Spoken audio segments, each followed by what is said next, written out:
Oi, professor Caio.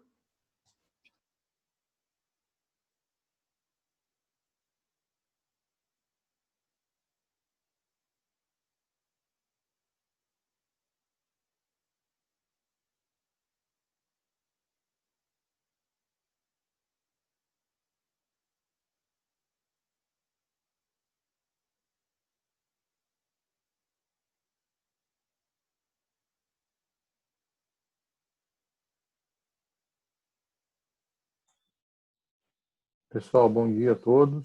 Vocês estão conseguindo me ouvir agora? Sim. Tá. A minha câmera está liberada daqui a pouco, tá? Tem que só reiniciar aqui. Vão Ok. liberando a câmera vocês também, por favor, enquanto está saindo a minha, para a gente começar. É só um minutinho que eu vou aparecer.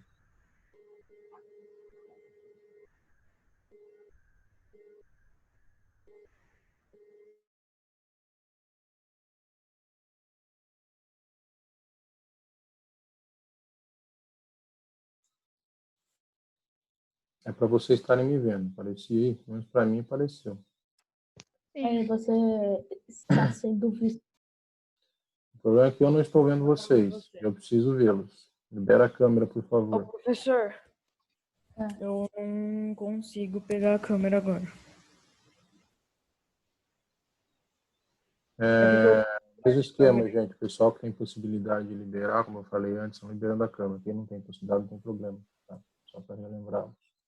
Acabando de aceitar o resto do povo aqui, para a gente já começar. Tá? Só mais um minuto. Se eventualmente a câmera cair, a minha câmera, ela reinicia, ela aparece de novo. Não precisa me avisar. Só me avisem se eventualmente eles estiverem me ouvindo. Aí eu preciso reiniciar, tá? Então, se por um acaso a minha voz travar ou cair alguma coisa, aí vocês me avisam que eu preciso refazer. Mas se eventualmente a câmera travar ou cair, Oi, Caio. tá bom? Alguém falou alguma coisa? Eu. Pode dizer. Oi. Oi, bom dia. Bom dia. Bom, acho que por hora são esses que estão entrando, né? Então, só para voltar, qualquer coisa, se eventualmente cair a minha câmera, tá? Aí ela volta automaticamente, só me avisem se por um acaso for o som que travar, porque aí precisa refazer, tá? Como eu já havia comentado com vocês na segunda-feira, essa aula ao vivo seria na semana passada, né? Mas a gente acabou tendo que transferir para esta semana por causa do feriado que foi colocado na quinta, então agora foi só uma transferência, tá, para essa semana. Não sei se vocês tiveram a oportunidade de olhar, mas também já está disponível na plataforma a aula de atualidades da semana que vem, tá? Então já está tanto a aula de geografia como de atualidades para a semana que vem já está disponível na plataforma de vocês. Evidentemente, o foco é a semana que vem, mas já está disponível, tá? A aula de hoje, o tema de hoje, na realidade, é uma continuação do tema gravado que vocês assistiram na última aula de atualidades, que tem a ver principalmente com os movimentos antirracistas que estão acontecendo, sobretudo nos Estados Unidos, né? Ganhou força, principalmente na semana passada, que é resultado de uma série de contextos históricos importantes e que já está sendo considerada as os principais movimentos da comunidade negra dos Estados Unidos desde a morte de Martin Luther King, que é considerado por muitos o principal líder da comunidade negra nos Estados Unidos, isso na década de 60. Então, é de relevância e de importância o que vem acontecendo, sobretudo nos Estados Unidos, tá? Tanto é que antes de ontem, o atual presidente Donald Trump, ele decretou uma série de mudanças na estrutura da polícia dos Estados Unidos. A maior reforma da estrutura da polícia dos Estados Unidos, historicamente uma polícia racista e uma polícia perseguidora, principalmente a comunidade negra. E isso não é achismo, tá? Isso era protocolo. Existiam protocolos na polícia dos Estados Unidos que diferenciava abordagens para brancos e para negros. Eu estou falando em 2020, não no século XVIII. Portanto, esses protocolos foram revistos. Isso, evidentemente, é uma das principais mudanças atuais, essas movimentações que aconteceram nos Estados Unidos. E o estopim dela foi a morte do George Floyd, né, que rodou o mundo inteiro, que foi sufocado por um policial branco e acabou morrendo por esse procedimento, digamos assim, que, repito, o policial ele não procedeu de forma ilegal, ele procedeu segundo o protocolo da polícia, que era aquele. O erro dele foi não ter percebido, não sei se esse é o termo certo, mas não ter percebido que ele estava indo além da conta. Mas a atuação, o joelho no pescoço de um indivíduo, era protocolo, isso era permitido, na verdade isso era treinado, tá? Entre boa parte da polícia dos Estados Unidos. Esse protocolo, por exemplo, nesse protocolo que vai ser alterado agora, essa atitude de colocar o joelho no pescoço de um ser humano foi alterado, tá? Então não se pode, vai ser uma prática ilegal a partir dessas mudanças que aconteceram, tá? E além de tudo isso, nós temos evidentemente uma relação direta com a pandemia que está acontecendo, disseminação de doença. O Nova York era até 3 semanas atrás o epicentro da doença, hoje é o Brasil. O Brasil é o epicentro do coronavírus no planeta Terra. Até 3 semanas atrás era Nova York. Então, evidentemente, tem uma relação direta com esse período da pandemia, evidentemente, tá? Estamos falando de manifestações, aglomerações de pessoas. Não sei se há ponto para te responder a pergunta aqui, Ayumi, ao ponto de se verificar uma segunda onda, tá? De casos, até porque a gente tem que esperar isso para daqui a 14 dias, que é quando eventualmente seria o resultado dessa aglomeração. Leva-se de 10 a 14 dias para a gente ver o resultado de uma pandemia. Então, na verdade, o que a gente está vendo hoje, em qualquer lugar, inclusive no Brasil, é resultado de 14 dias atrás. Daqui a 14 dias vai ser o resultado de hoje. Então, na verdade, a gente tem que esperar um pouquinho para saber se isso vai acontecer. E o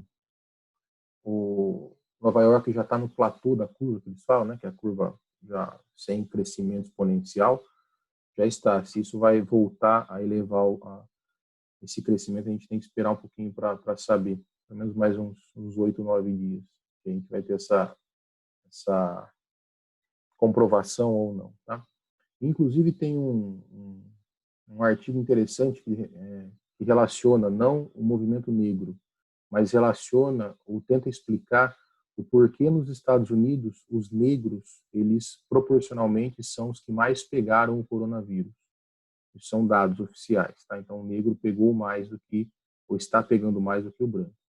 Segundo a explicação de um senador dos Estados Unidos, que saiu essa semana passada, e talvez o único adjetivo que a gente pode usar para ele é que ele é um imbecil, ele atribuiu esse crescimento maior aos negros porque os negros não lavam as mãos.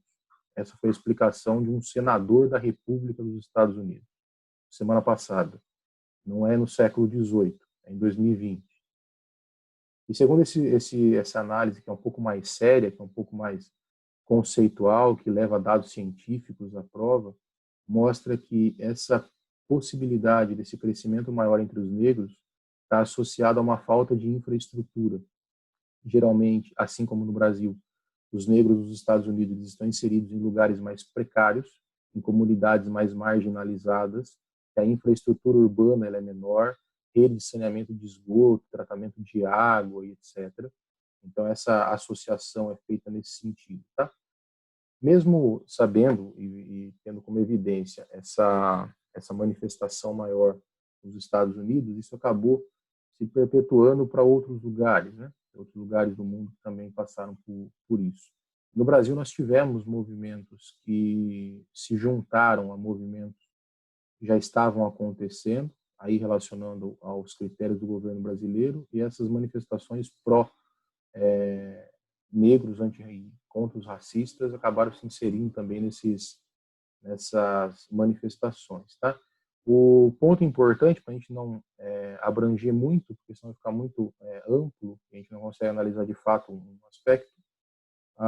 Nos Estados Unidos em si, a gente tem de maneira conceitual, vocês devem assistir a aula talvez tenham assistido já há mais tempo, porque o que a gente está falando agora teria sido falado semana passada, mas vocês devem se lembrar, ou quem assistiu a aula, de que, diferentemente do Brasil, que já é um país racista, o Brasil é um país racista, assim como boa parte dos países que tiveram a mão de obra escrava durante a colonização, os Estados Unidos, ele tem um adendo ainda que o Brasil não teve.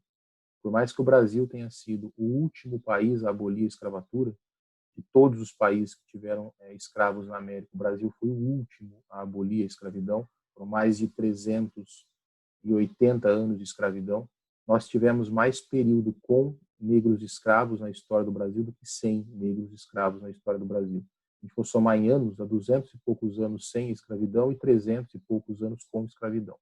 Então, historicamente, na história, se pensar, dos anos de Brasil, nós tivemos um período maior com a mão de obra negra escrava e um período menor sem essa mão de obra escrava. Mas mesmo assim, desconsiderando isso, o Brasil nunca teve um conjunto de leis depois da escravidão legalizada, depois da abolição da escravatura, depois da Lei Áurea. O Brasil nunca teve nenhuma lei que justificasse ou legalizasse a segregação racial. Então, quando aconteceu a abolição da escravatura com a Lei Áurea, que na verdade foi um resultado de 3 leis anteriores, Sexagenária, Eusébio de Queiroz e Ventre Livre, a Lei Áurea que definiu a abolição, mas depois da Lei Áurea nunca teve nenhuma lei que permitisse a segregação racial. Os Estados Unidos não. Os Estados Unidos, após a abolição, como vocês viram na aula, após a abolição, sobretudo a porção sul dos Estados Unidos, passou a vigorar, a se aprovar uma série de leis que regulamentavam a segregação. Então, na prática, a escravidão deixou de existir, mas a segregação racial era permitida por lei. Qual é a diferença disso? Você não poderia ter um negro escravo trabalhando para você, isso era contra a lei. Mas você, uma cidade, por exemplo, poderia colocar linhas de ônibus exclusiva para brancos e para negros, proibindo negros de andar em ônibus de brancos. Você poderia que restaurantes de determinadas cidades pudessem recusar aceitar negros, pudesse colocar negros em lugares específicos, separados dos brancos. Você poderia, em uma cidade, ter uma escola exclusiva para negro e uma escola exclusiva para branco. Isso era lei, isso era legalizado. Então, a segregação racial ela passou a ser permitida após a abolição da escravatura nos Estados Unidos. Isso não aconteceu no Brasil, por exemplo. Na teoria, os negros, após abolidos, eles já se inseriram diretamente na sociedade. Na teoria. Os Estados Unidos ainda teve esse percalço. Eles não se inseriram diretamente porque, legalmente, eles poderiam ser segregados, porque isso era permitido pelo Estado, em alguns lugares, sobretudo na região sul dos Estados Unidos. E essas políticas, elas duraram até o final da década de 60 do século passado. Então, a gente está falando de 60 anos, aproximadamente. Tá? Não é 600, é 60.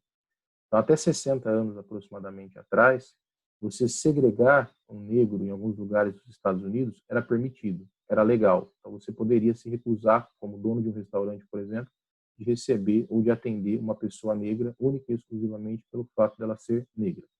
Você poderia se recusar a sentar num banco de ônibus com uma pessoa negra do seu lado, única e exclusivamente porque ela era negra.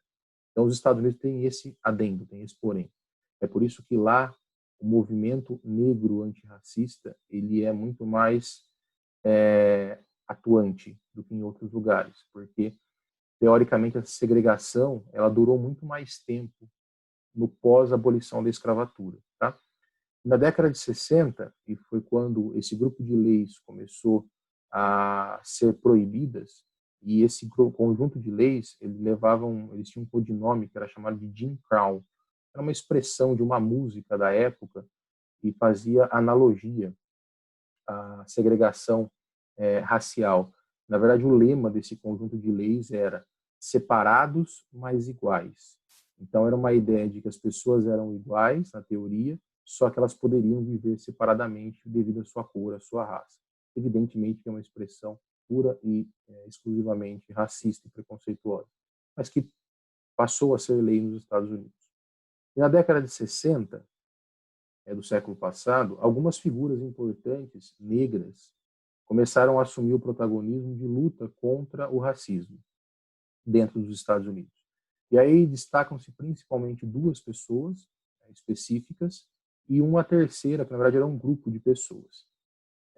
Desses três que se destacam, principalmente o grupo dos Panteras Negras, que era um grupo de negros, um líder, na verdade, além de ser negro, ele era muçulmano, chamado de Malcolm X, e o terceiro, considerado por muitos como um dos principais, Martin Luther King.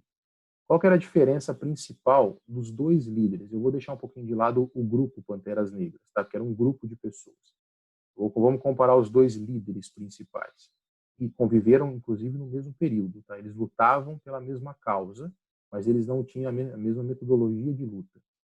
Martin Luther King, ele era um pastor da Igreja Batista nos Estados Unidos, inclusive filho de pastor também.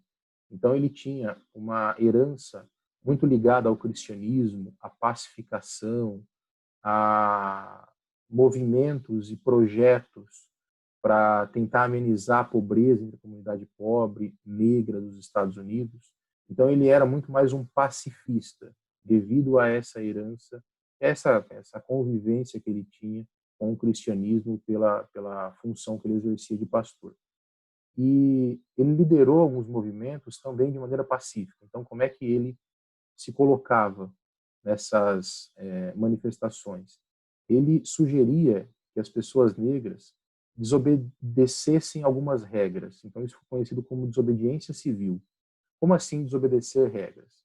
Se existia uma linha de ônibus que era só para brancos, ele incentivava que os negros passassem a andar nessas linhas de ônibus só para brancos. Então, era esse tipo de desobediência civil que ele pregava, sem o uso de violência, mas apenas desobedecer essas regras que eram, e evidentemente são, absurdas. E evidentemente que existia um grupo que era favorável a Martin Luther King, mas também existia um grupo liderado principalmente por Malcolm X, que pregava não só a desobediência civil, mas a luta contra a discriminação. E aí luta de fato, e a palavra diz, conflito contra o Estado. Então, era uma utilização de violência que se fazia desse grupo, que era liderado por Malcolm X, enquanto, paralelamente, existia um outro grupo, liderado por Martin Luther King, que possuía uma outra ideologia, digamos assim, tá? Isabel, sim, isso aconteceu. Pode ser nos Estados Unidos, mas tem outros lugares do mundo que isso também foi segmentado, tá? Isso também existiu. Mas os Estados Unidos tinha praças públicas onde tinha bancos que era exclusivamente para pessoas negras ou para pessoas brancas, bebedouros públicos, banheiros públicos, vários instrumentos públicos urbanos, eles eram segmentados, eles eram segregados para um grupo ou para outro. Tinha cidades, inclusive, que segregavam o espaço urbano todo. Então, existiam bairros especificamente para negros. Então, era uma segregação urbana quase que completa, tá? Então, e detalhe, isso não era ilegal. Do ponto de vista jurídico, isso era legal. Isso era permitido, digamos assim, tá? Devido a esse conjunto de leis.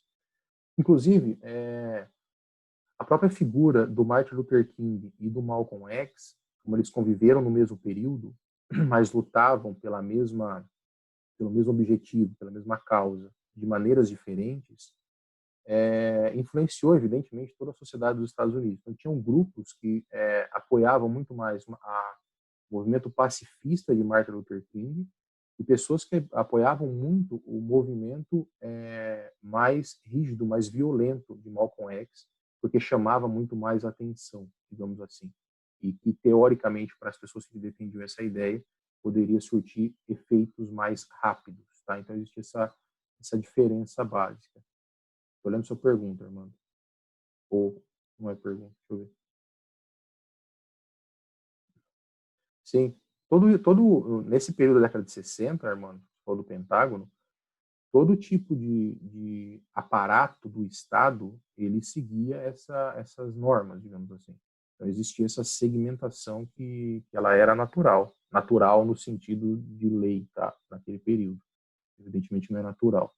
Mas era comum, sim, não era só o Pentágono, não. Todo instrumento público dentro dos Estados Unidos até a década de 60, sobretudo na porção sul do país, possui essas características.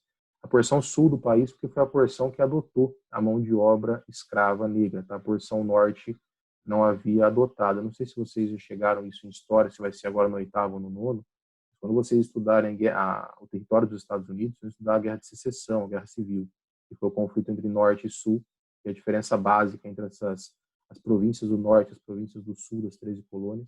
No processo de independência dos Estados Unidos, teve essa diferença da mão de obra escrava no sul e a abolição ou a não adoção da escravidão na parte norte dos Estados Unidos, tá? E como eu disse, essas duas figuras, Malcolm X e Martin Luther King, convivendo no mesmo período e lutando pela mesma causa com metodologias diferentes, a sociedade dos Estados Unidos, então, ela se dividiu entre os que defendiam as causas dos negros, evidentemente. Eles se dividiram entre os apoiadores de um e os apoiadores de outro. E, inclusive, tem uma obra, digamos assim, que hoje é muito conhecida, mas surgiu na década de 60. Hoje é uma série de filmes, etc., que é muito famosa, é muito conhecida mundialmente, e que surgiu nesse momento, e que os dois dos principais personagens fazem alusão a essas duas figuras, que são os X-Men. Os X-Men, até o nome X, vem de Malcolm X.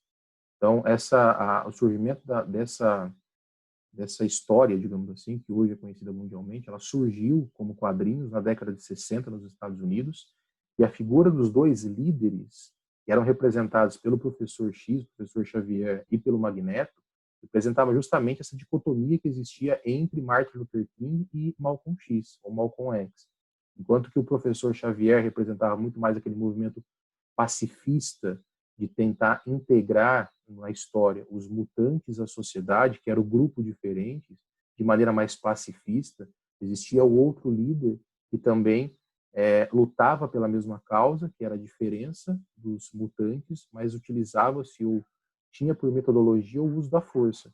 Então, a própria representação artística desses quadrinhos do X-Men, para o professor Xavier e para o Magneto, é uma representação clara dos líderes negros da época, que eram representados por Martin Luther King, mais pacifista, e por Malcolm X, que era mais ativo, digamos assim, e mais ele pendia mais para a violência, para o uso da força, tá? Então a gente consegue ver recortes claros desse momento histórico nos Estados Unidos. E como esse conjunto de leis que defendiam ou ordenavam a segregação racial, ela acabou na década de 60, só fazem 60 anos que isso, de fato, se tornou ilegal. Tá? E, evidentemente, que essa herança ainda persiste nos Estados Unidos, principalmente desse período, e a polícia em si agia contra o movimento de Malcolm X, porque ele fazia uso da força, da violência.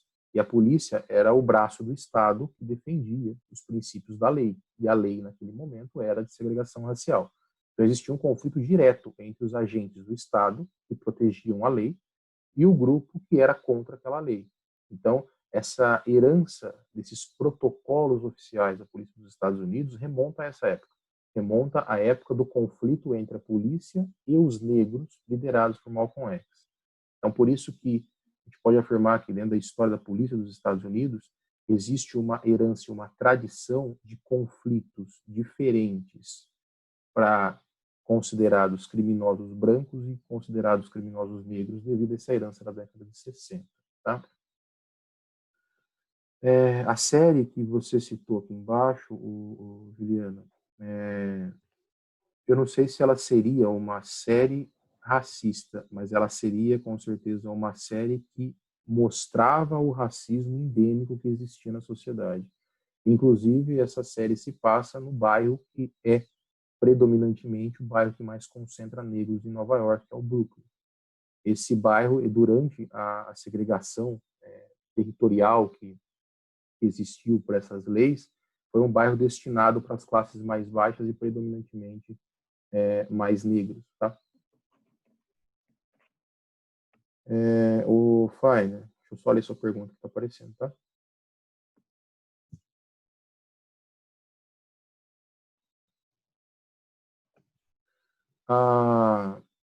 Porque não é tão simples você sair do lugar onde você nasceu.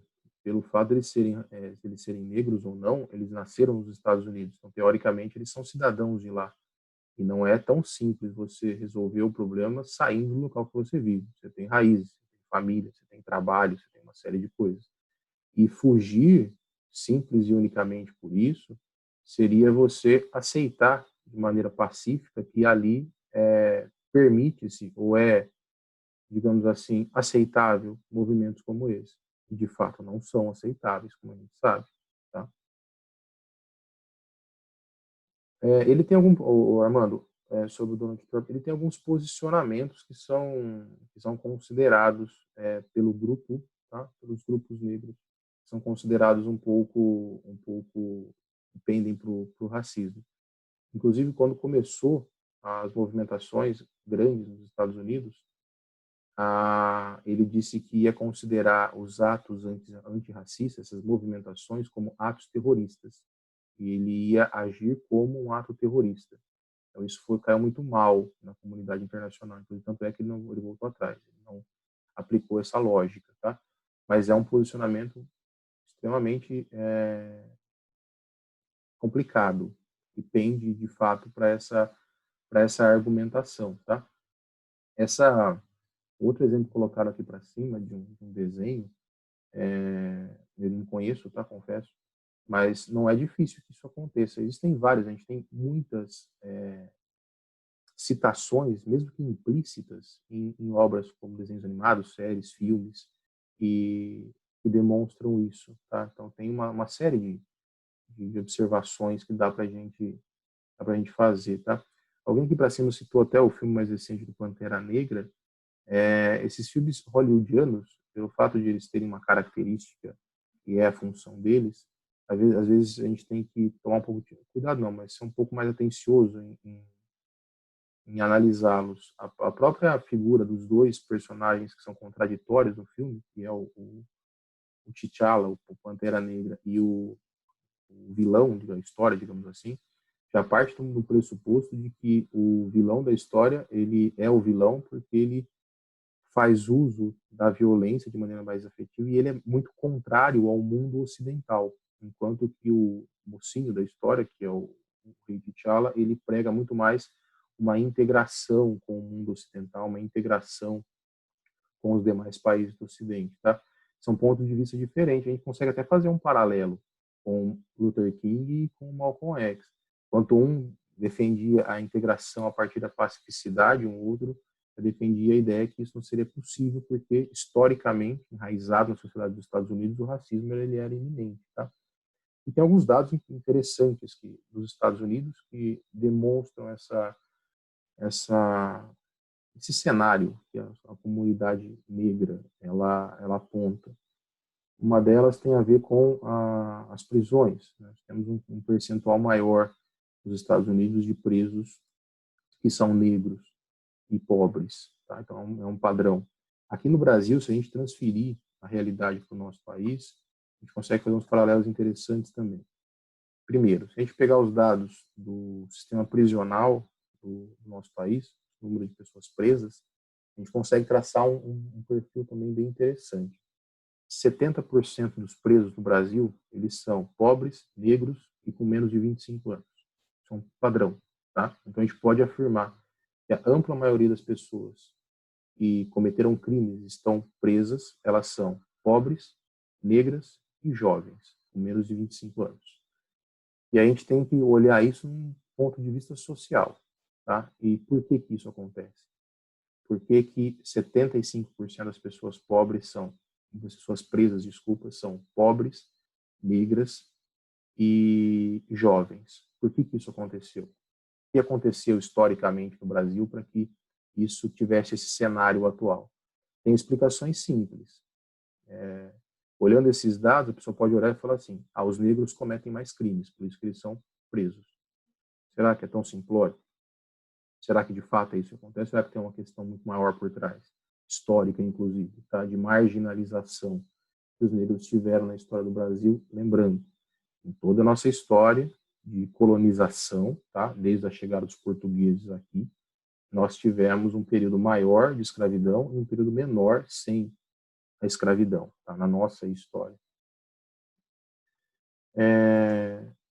Fainer, esse comentário seu é muito pertinente porque a gente consegue fazer uma distinção muito clara. Quando a gente fala de qualquer tipo de movimento, seja ele o racismo, seja ele o fascismo, seja ele o feminismo, seja ele o machismo, seja ele qualquer ismo que for, a gente afirma que a sociedade tem essa característica. Então, quando a gente fala que a sociedade ela é racista, a gente não está falando que os brancos que estão na sociedade são racistas. A gente está falando que a sociedade como um todo é racista. Inclusive negros que estão na sociedade existem que são racistas. Sim, e aí a gente vai colocar um exemplo no Brasil. O presidente da Fundação Palmares, para quem não se lembra do nome, Palmares está associado ao maior quilombo da história brasileira que representava uma luta na abolição da escravatura, liderados por Zumbi dos Palmares, vocês já ouviram a história. Existe uma fundação no Brasil, no Estado, chamada Fundação Palmares.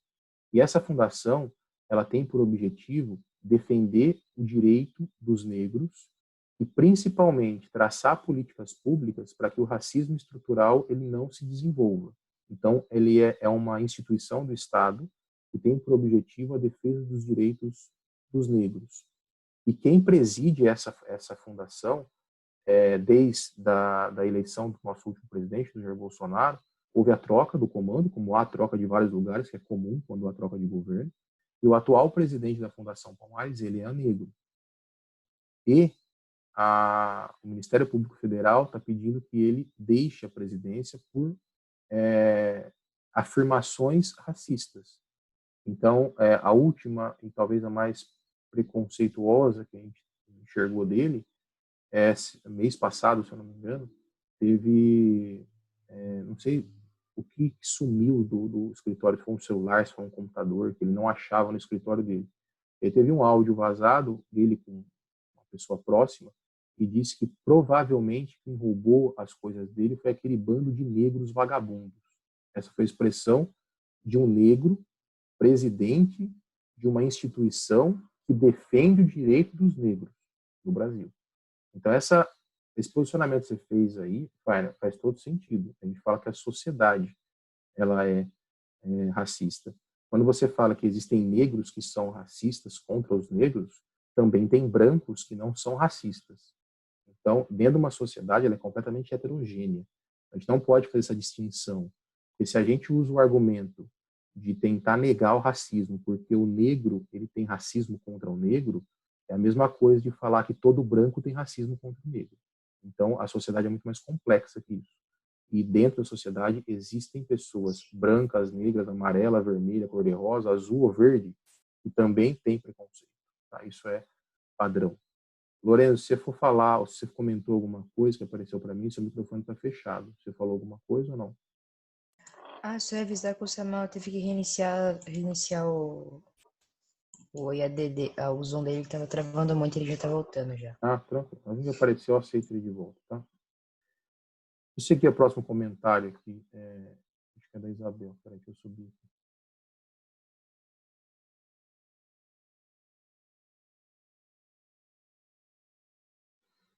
Isabel, essa pergunta sua aqui, esse posicionamento,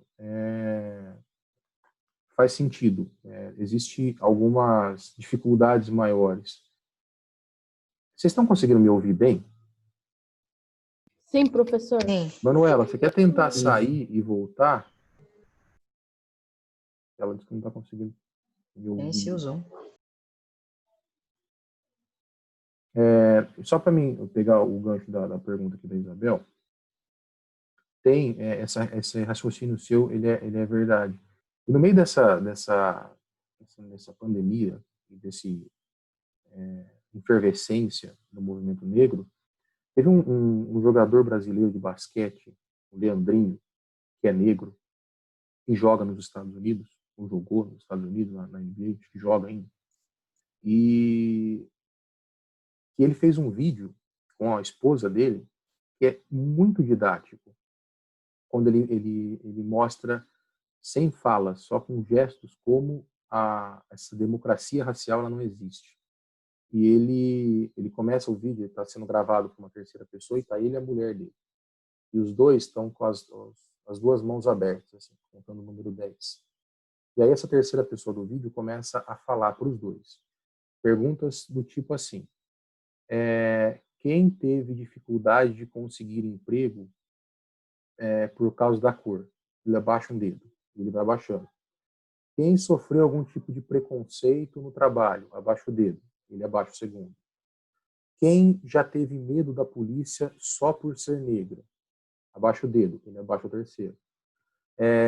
Quem, sei lá, uma outra pergunta que ela fez. Quem já viu uma pessoa atravessar a rua para não cruzar com você pelo simples fato da sua cor? Ele abaixa o dedo. Aí chega uma hora que a mulher dele, que é branca, está com os 10 dedos levantados. E ele está com todos os dedos abaixados. Então, isso mostra atitudes sociais que afetam diretamente mais a comunidade negra e menos a comunidade branca, tá? Nós temos alguns indícios para isso, tá? Se a gente pensar nos Estados Unidos, assim como no Brasil, é quase que igual a proporção de brancos e negros, tá? É quase 50% a 50%. E aí pegar o exemplo que a Isabel falou aqui em cima, tenta contar ou fazer uma proporção de quantos atores, por exemplo, são negros e quantos são brancos. Para contar na nossa sociedade quantos médicos negros você conhece, quantos médicos brancos você conhece.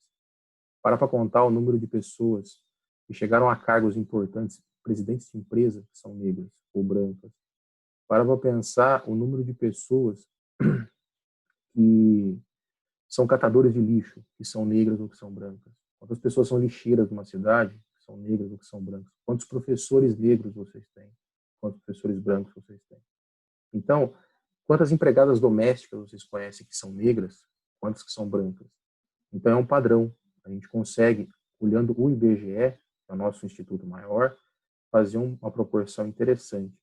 Essa proporção diz o seguinte, nós dividimos a nossa sociedade em classe A, B, C, D e E, tá? Que são as classes sociais. As classes A e B são as mais altas, que têm mais dinheiro, as classes D e E são as mais pobres. Então, a gente consegue olhar esses dados e afirmar, através do censo do IBGE, que as classes mais altas, A e B, são compostas predominantemente por brancos.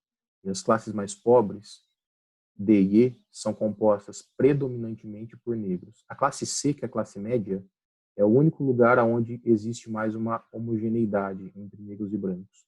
Então, a gente pode afirmar que, proporcionalmente, os ricos são formados, a sua maioria, por brancos e os pobres por negros. Tá? Isso no Brasil. Isso não sou eu que estou falando, são dados do IBGE. Tá? Estou seguindo as perguntas, tá, Lucas? A pessoa que foi morta pelo policial, se ele fez alguma coisa errada? Não, ele estava saindo do trabalho. Ele era segurança, tá? Ele estava fazendo um bico de segurança, na verdade, porque ele tinha perdido o emprego por causa da pandemia. Então, ele estava saindo do trabalho e ele foi abordado pela polícia. Então, não, ele estava trabalhando. Saindo do trabalho, na verdade. Otávio, obrigado. Ó, não sabia. O Leandrinho, então, que eu faço até agora, ele jogou na NBA. Tá? Joga no Brasil, hoje ele jogou na NBA. Professor, Pode falar. o Jonatas perguntou se quando acabar é para voltar. Pode ficar tranquilo, Fábio. Estou chegando ali ainda, tá? Eu respondo ele e vocês. Armando, Barack Obama, a gente ia falar, eu vou falar sobre ele, tá? Porque ele foi o primeiro presidente negro dos Estados Unidos, ia chegar lá. Respondendo você, Fainer, e o Jonas acabou de perguntar aqui, mesmo esquema de sempre, tá? A gente vai sair e voltar. Sempre que faltar um minuto, como é o caso que falta agora para nós, a gente vai encerrar e a gente volta para concluir o raciocínio. Tudo bem? Então, estou terminando e a gente volta.